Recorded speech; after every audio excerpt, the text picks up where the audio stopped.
Welcome to Playing with Your Stories.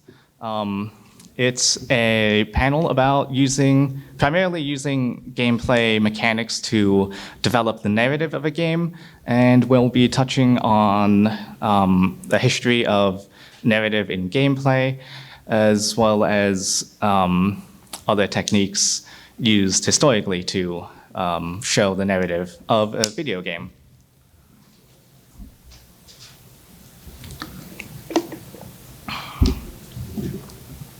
But first, who am I? So I'm Dylan.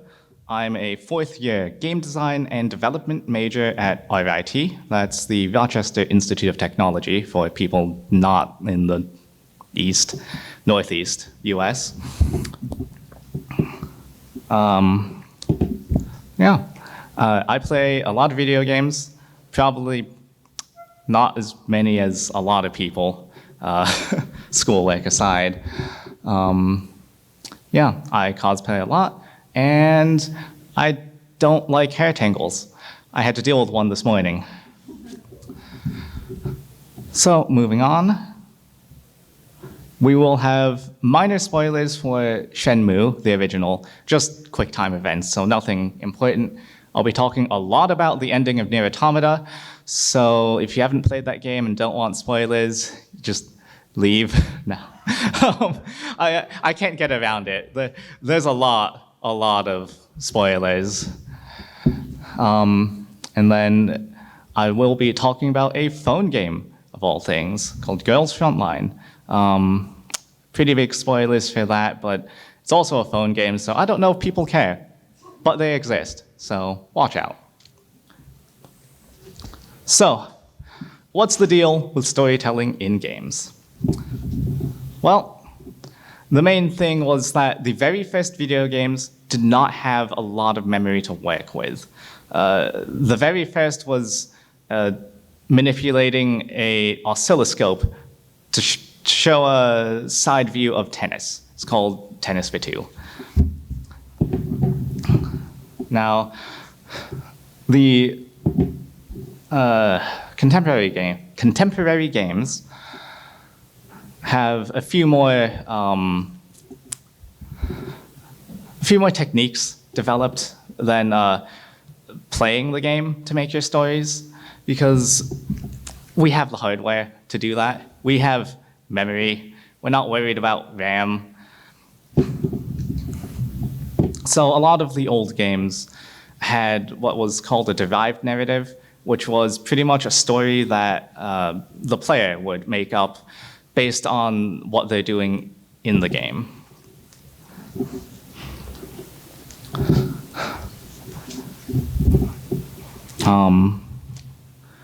And also, today, students of game design, such as myself, are taught that from the narrative of your game, you can derive gameplay mechanics. And I thought, why can't we go the other way? Why can't we develop a narrative based on the mechanics that already exist? So first we want to talk about the very first video games. Games like Tennis for Two or Pong.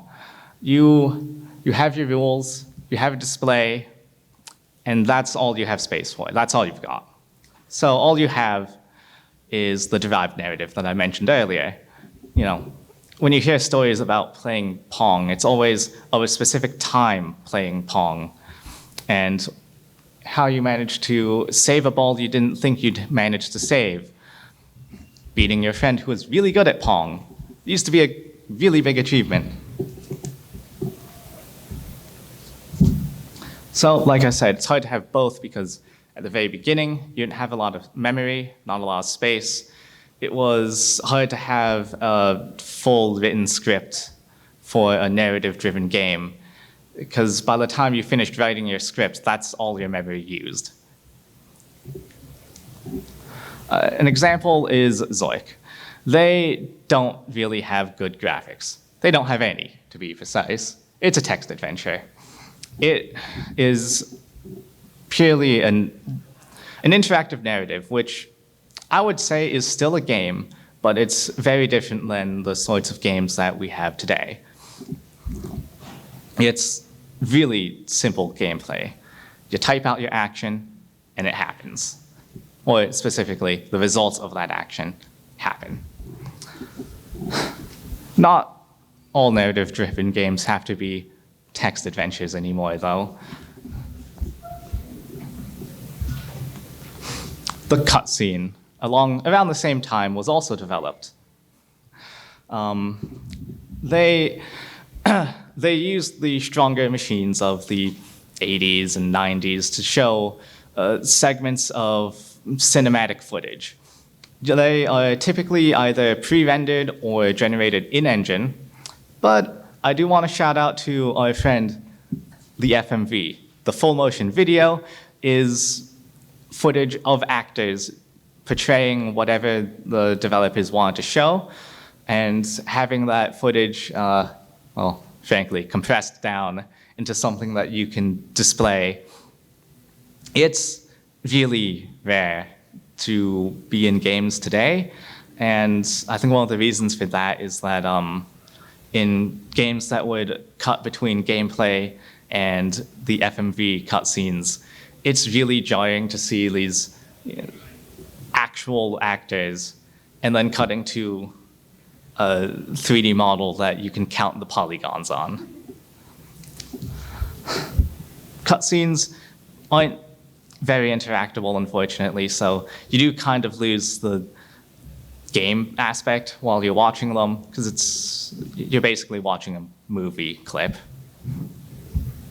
That was until the mighty QTE, the QuickTime event. You have a cutscene, you're sitting there, it's like, oh, what a nice movie. And all of a sudden, the screen's telling you, slam your fist down on a button or you die. Try and hit that later. They added a thin layer of interactivity on cutscenes. So you can still at least kind of feel like you're playing a game. We don't want to use them much these days, or at least so I'm told, because, well, I don't know why. Hitting a single button on your keyboard is the depth of in-depth gameplay. Real gamer hours is hitting the X button. That's supposed to play the video. So here's some footage of Shenmue, the first game to have QuickTime events.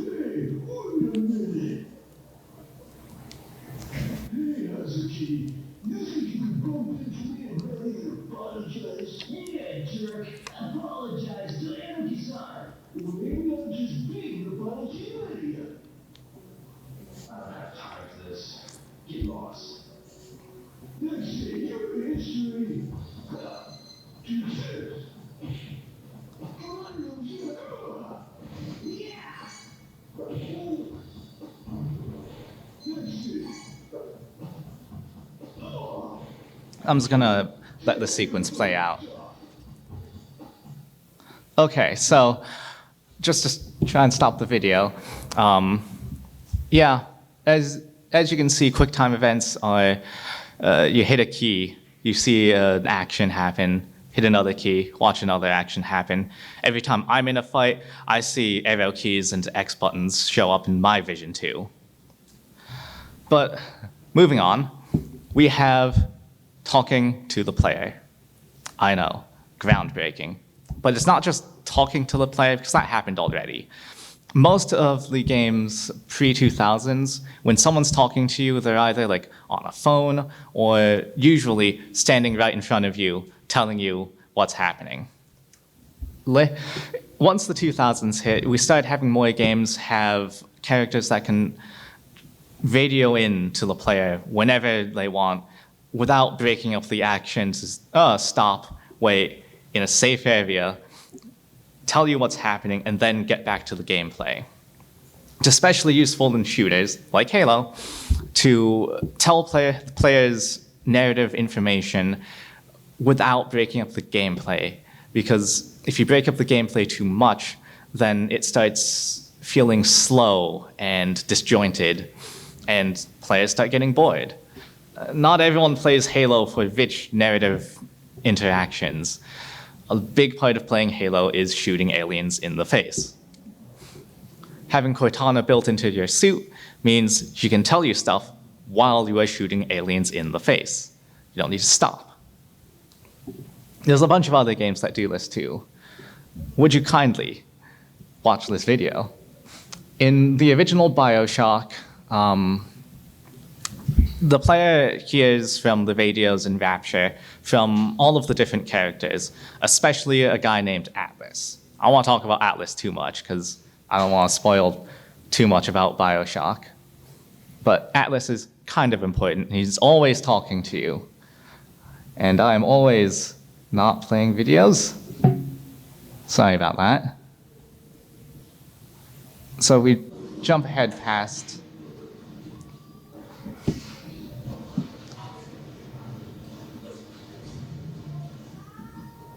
See, let's.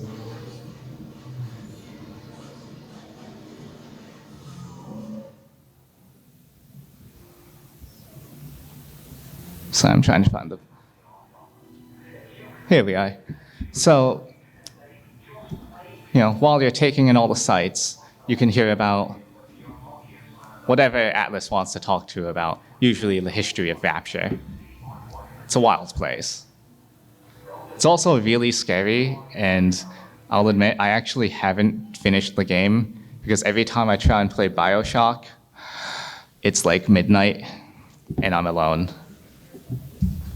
So moving on, Borderlands takes it to the next level by having not just one character talking to you over your radio, but the entire cast is talking to you over the radio. There's a lot of gameplay to dig through, so I only went for a mission that had one character talking to you, but you can get the gist. Entire conversations play out in Borderlands.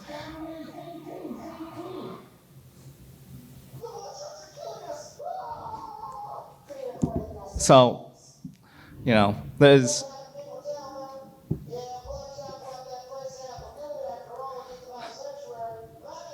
plenty of opportunities in Borderlands for you to listen to your Echo device and still make things happen with the core gameplay of shoot bad guy with gun.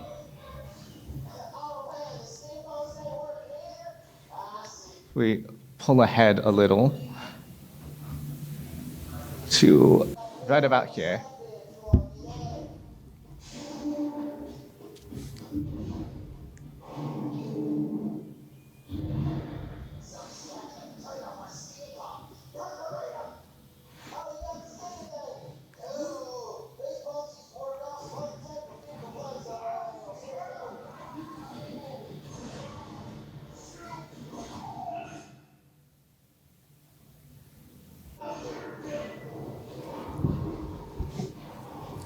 Of course, there's something that Borderlands notices about itself.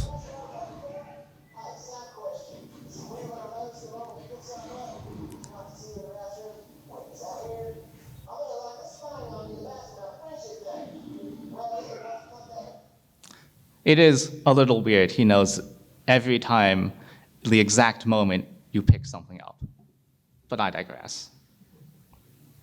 So, the next part, we have a good old NieR Automata spoilers. I'm going to give some background, because I'll be talking a lot about the narrative on this one.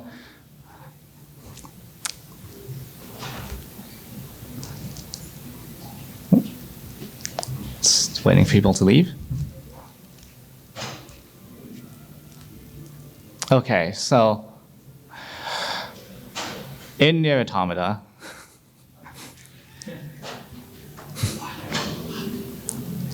do not preface that right? Spoilers? Anyone else leaving? Okay, so everyone else either knows or doesn't mind knowing about NieR Automata. So in the final few arcs of the game, 9S goes through a lot, including 3 of these big things.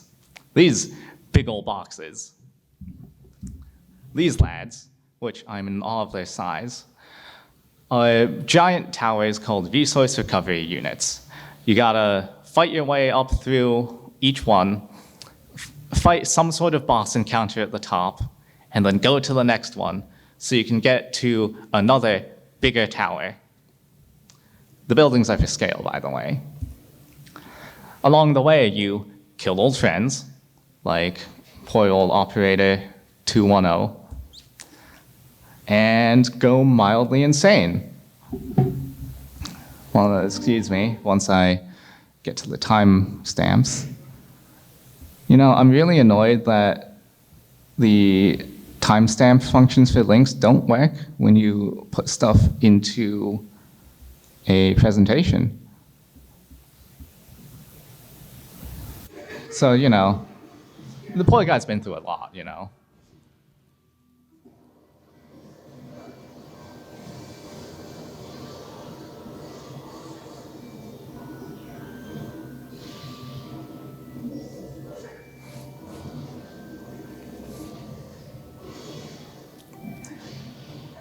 Side note, while I wait for this fight to end, this is a very difficult level because there's a lot of hacking involved.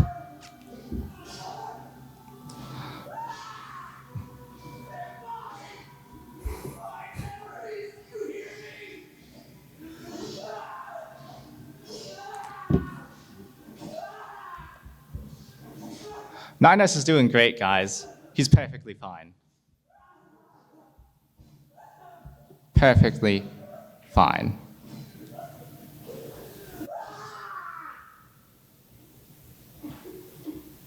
So after that, that takes us to the actual tower, my actual example.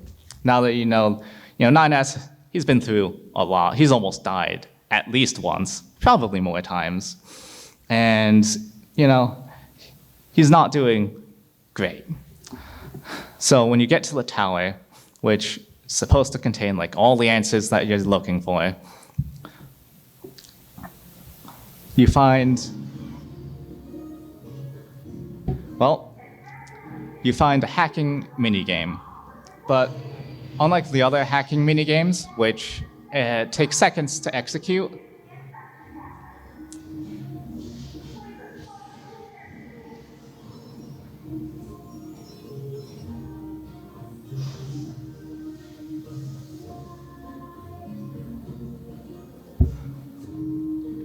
so yes, unlike the other hacking minigames, which execute when that little white circle around the button prompt fills up, it's taking a little while, don't you think?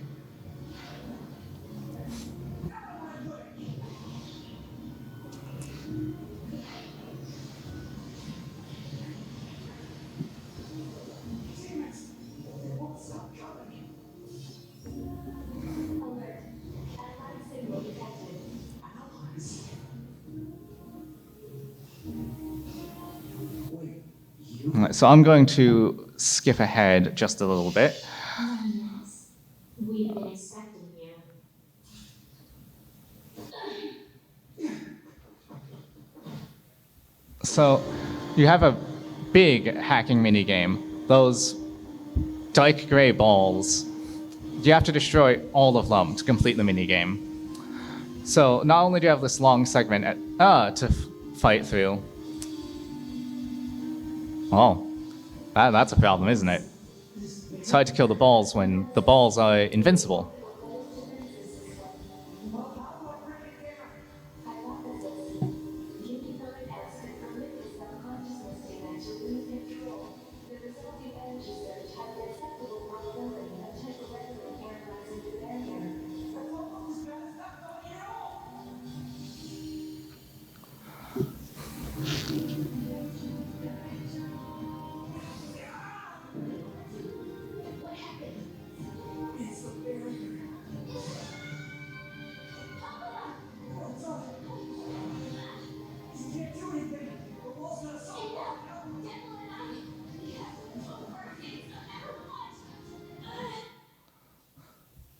So let's take a sec to talk about that segment.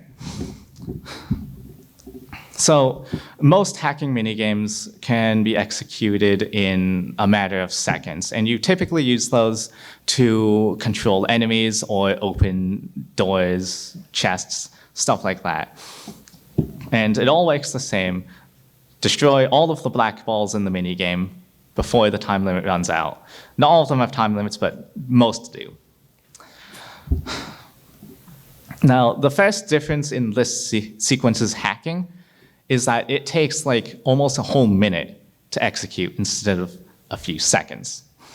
And the second part is that instead of actually being winnable, the minigame is completely impossible for NieR to complete. And it really can drive home the feelings of futility and being caught in an endless cycle of trying to start a hack and then defending yourself or being interrupted by enemies and then trying the hack again until Devil and Popula show up. And then once you get to the minigame, you get all the way to the end to find out your hacking protocols aren't even enough to break through. At least not without risking killing yourself, which is a bad thing. In case anyone's unclear about that, NieR dying is a bad thing. And then lastly, with Devil and Popula's sacrifice, Popula risks her life to open the door for you by doing, that whole letting her personality data touch the hacking data, which is apparently bad for androids. I don't know how androids work, but apparently it's bad for them. So it can help you, I'm sorry, I'm getting ahead of myself. Devil and Popula jumping in to save you and take care of all the robots for you while you hack. It is just a little extra icing on the cake that drives the risk home a little more, that these people have been helping you for since about halfway through the game, risking their own lives to help you get into this tower. All right, so moving swiftly on to a phone game, because you don't have to be a big PC release or a big console release to use your gameplay to elevate your story. So with Girls Frontline, you start with your protagonist squad, AI team. From left to right, it's M4A1, M16, AI-15, and SOP2. The whole shtick of the game is that they're named after guns, the ones that they use. So this is your protagonist team, your heroes, the Spec Ops team. Leading up to the 10th chapter of the story, AI-15 explodes. Well, that's unfortunate. And M4A1 is knocked offline for repairs to her AI. That leaves M16 and SOP2. They pick up another replacement for AI-15, RO, and the three of them try and gather data that can be used to help repair M4. Along the way, M16 lets herself get captured to let SOP2 and RO escape, and M4 returns to the battle. This guy shows up. He's with the Russian military, big, high-ranking commander. And I'm paraphrasing this a bit, but he says, "Yo, I got a job for you. And by the way, I'm not evil. Totally not going to stab you in the back." So they forge ahead, and the military, they have some very, very efficient killing machines. They don't even have faces. They're not even humanoid. They're big walking tanks, and they scare me. They also move very fast, much faster than, these lame soldiers with legs, and only 2 of them, might I add. So they tackle a smaller objective that doesn't need them to run really fast. And the thing is, the military just keeps going. They don't stay back stop reinforcements. No, they just keep going ahead. And so bad guys show up. Ooh, excuse me. Bad guys show up and surround our remaining heroes. So they're fighting for their life, while you, the player, are supposed to try and rescue them. At this point, the military turns around for some reason, totally not going to betray you, to start making their way towards our heroes as well. And that takes us to here. Basically, there's me, the commander, the player, sending my forces to try and mostly defend the objective, my base, so I don't lose, while this map has the military marching right up the right side of the map where I can't get to capture the node that I need to control for 2 turns, as well as then also fight off any bad guys from attacking our heroes. So there's going to be mostly shouting and shooting for the next 8 minutes, which I will skip ahead because it's a lot of the same sorts of things. That's the military, by the way. They have a lot of explosives. They scare me a lot. So, big, strong, fast-moving tanks. Not to mention the pure waifu material that is the Hydra. But cutting ahead to the part that I want to talk about. The last turn where the military rolls up. The upper right-hand corner of the screen has notifications of updating battlefield conditions. And unlike every other turn, which I know no one can read at that size, but there was a notification I got when the turn started. Allied Echelon changed allegiance to neutral echelon. That also meant they turned around to face left on the screen, but that's a smaller detail. Right here, that's our heroes. They're also severely damaged, operating at about 10% of their normal capacity. This is the last turn we need to win. I'm mostly just repositioning and resupplying myself. Normal gameplay. So if I can hold this position here, then everything will be fine. We win the map. Well, this is awkward. Those are our heroes that we're here to save, aren't they? I didn't realize she'd be that loud. So, yeah, here we are. Oops. And this whole mission occurs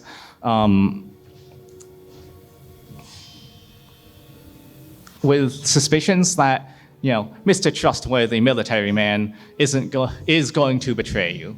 You have suspicions that that's going to happen.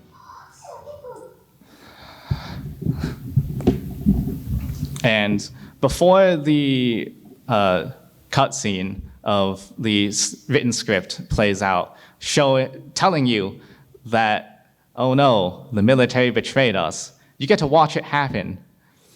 And, well, it said mission success, but the first time I played that, I didn't feel like I won. So let's talk about what happened.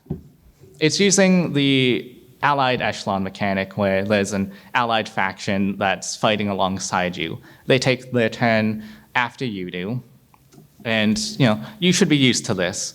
This is at the very end of the chapter, and you've been doing that for the last 10 levels. So the idea of using an allied echelon to capture nodes that you need, that's also not a foreign concept. You've done that a few levels before also. But the notification that the allied echelon has changed factions to neutral is the first game mechanics heads up. Hey, something fun's gonna happen. Fun is subjective, of course, so maybe not fun for you.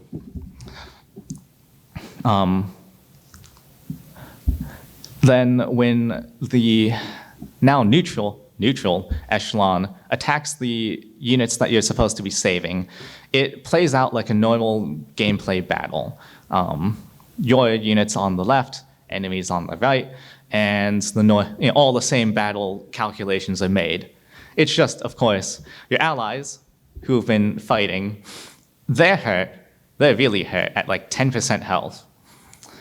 They are going to lose. That's not a question. You saw those military robots. They're big, they're scary, and shoot lots of bombs. You lose. You just lose that fight. You can't win.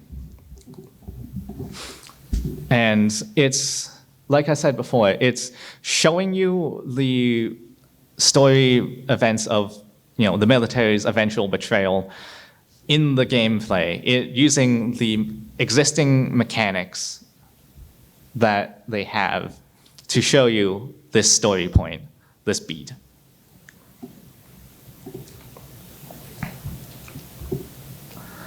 So basically, what does it all mean?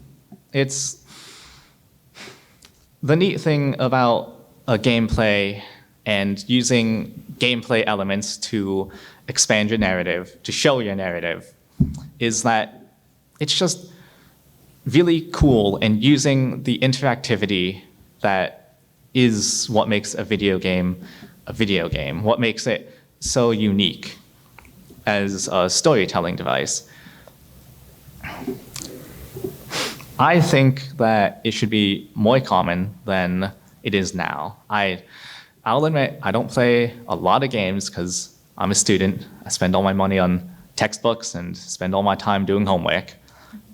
But as a fourth year who has just finished all his classes, I can delve into more games. And as I do, I hope that I can see more games finding creative uses of their existing mechanics to help tell their story.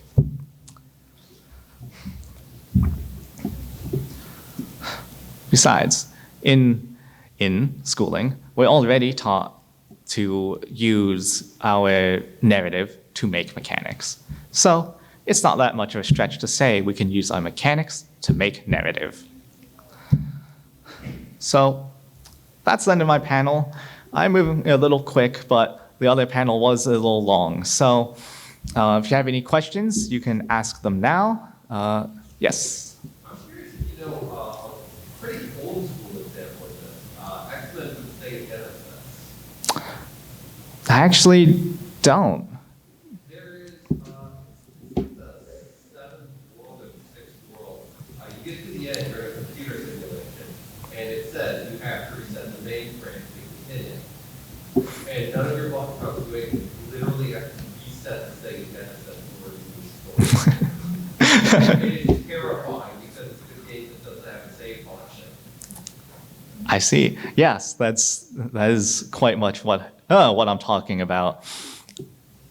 That reminds me, one of the Solid Snake games, Psycho Mantis. Do people know that fight? Oh yeah, you have to switch controller ports halfway through the fight because he's hacking your brain, basically. That was a fun one. Yes. Well, also that time you brought up Bioshock, and it also reminded me of what happened in Fallout 3 was sort of a revelation in the game that what you thought were basic game mechanics that a lot of other games do, just doing them again, but revealed that they were actually semi feeding into the narrative the whole time. Mm. Like with Bioshock, like you just go to use objectives and then sort of that's part of the narrative. I see. That's also a really good way to sort of make you realize that the game is a lot deeper. Yeah. That's cool. Yes. You got a chance to check out Disco Elysium? No, I've not. It came out sometime in the last few months. It's a very heavy narrative-driven gameplay. It involves skill checks and building your character, and a lot of times the gameplay and the story can build each other. Can you give me the name again? Disco Elysium. Disco Elysium. Just, give me a sec to write that down. Said the less you look up about it, the better. Okay, so this, the cut straight to the buying the game. Yeah, just go into it. All right. The best. Yes. So one thing you reminded me of was the whole using the gameplay to feed to the narrative was the game Celeste, where in the game, well, through the story, none of the characters are supposed to tell you, hey, you have these dash skills, you can like defy the laws of gravity and whatnot, you're super cool. But instead, as the game progresses, where you learn new mechanics, while you learn those new mechanics, it ties into your character learning more about themselves, learning to be more confident in themselves and their new abilities to get over like depression and these sorts of things. I thought that was just something relevant. Sounds neat. I've been meaning to play Celeste after all. All right. Yes. So there's a lot of games, a lot of newer, especially PC indie games, that really take this topic to its own like main gameplay mechanic. I know a couple indie games that like literally, I guess like a couple like horror indie games that allows you to like they break your save or something. Do you feel like like those kinds of games that became popular because of those kinds of mechanics? Do you think that like you wish that more games should have something like that, or is it going to be like so much of like a not a trope, but like something that it might be overused and me feels a bit kind of bad of like having games to use it? Okay. I think. Well. Like Doki Doki Literature does that. A couple others,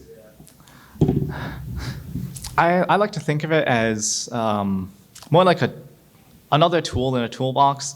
So it's not like use it all the time, every game, every time you want to tell a story, you have to do this.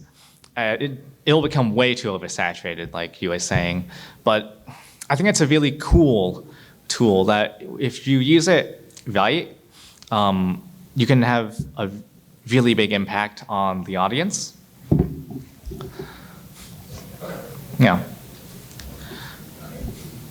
Tangentially related, I took the Monica character file, put it on a flash drive, and it broke my flash drive. That thing was dead. Monica scares me sometimes. If there's any more questions, you can, I guess, come up and ask me personally. Otherwise, I'm sure other people, you all would appreciate some extra time to get to your next panels.